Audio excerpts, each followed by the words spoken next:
As the NATO summit in Washington approaches, the political corridors are abuzz with murmurs and whispers.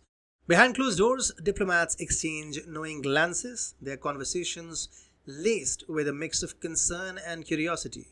The stage is set for a high-stakes gathering with leaders from across the globe converging to discuss matters of utmost importance. Yet, amidst the polished speeches and formal handshakes, there lies an undercurrent of intrigue. What unfolds in these next few days could very well shape the future of not just nations but the entire world order. Buckle up because the summit promises to be anything but ordinary. Welcome to TFI Global, the antidote to mass delusion.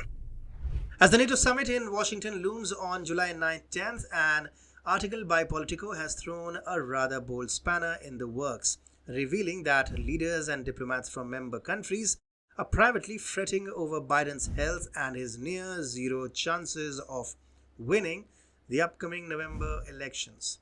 The article, built on insights from 20 insiders connected with NATO or the summit's organization, claims that these officials have harbored quiet reservations about Biden's candidacy ever since his disastrous debate against Trump. Post the televised duel, where Biden displayed clear signs of cognitive and physical decline, these reservations have morphed into dismay and fear about Biden's capacity to defeat Trump and lead a global superpower. Quote, "It doesn't take a genius to see that the president is old. We are not sure that even if he wins, he can survive 4 years more." End of quote. One official from a European NATO country candidly remarked. Another EU official didn't hold back either, calling the presidential debate painful to watch. The sentiment is unanimous.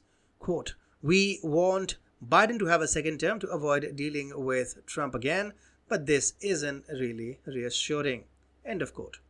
The candor continues with a minister from Rishi Sunak's government, who just resigned following Labour's victory, urging Democratic Party donors to rally and pressure Biden to step aside. Quote, "We need a candidate credible for voters." End of quote, he bluntly stated.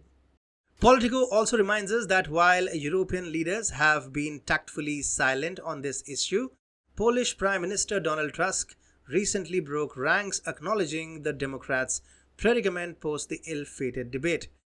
Quote, "They definitely have a problem. The reactions have been unambiguous." End of quote, he commented. As the host of the NATO summit, Biden faces the daunting task of proving to the heads of state, diplomats, and media that his cognitive and physical faculties are intact. Yet, with a schedule brimming with events, bilateral meetings, and speeches, the potential for Biden to falter, as he has in past public appearances, is a genuine concern. Politico highlights that Biden must be lucid as he pals around with counterparts and discusses sensitive matters away from the cameras during the official dinner. Diplomats have voiced worries not about Biden skipping ceremonial dinners or using note cards, but about his political standing and re-election chances. Quote, "They worry about his political liability," end of quote, they say, pointing to his age as a significant factor. The overarching anxiety stems from Biden's political crisis and his dwindling election prospects.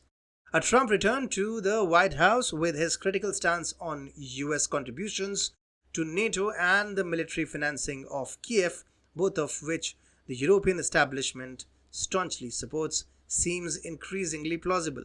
A recent USA Today Suffolk University poll post Biden's calamitous debate with Trump reveals a stark reality. More registered voters believe Trump would outperform Biden on most major issues, especially national security and dealings with China. While Biden scores marginally higher on race relations and health care, 51% of respondents now approve of Trump's past presidential performance, compared to just 41% who approve of Biden's current tenure. One senior EU diplomat didn't mince words, suggesting that Biden might struggle to maintain his campaign and calling on the Democratic Party to consider all options. It's a sentiment that underscores the gravity of the situation as the NATO summit approaches. In this atmosphere of growing uncertainty, Biden's task is cut out for him. He must navigate the summit with a blend of diplomatic finesse and visible vitality, aiming to allay fears both at home and abroad. Whether he can pull off this Herculean feat remains to be seen, but the whispers and worries among NATO diplomats certainly add a cheeky, bold twist to the high stakes game of global politics.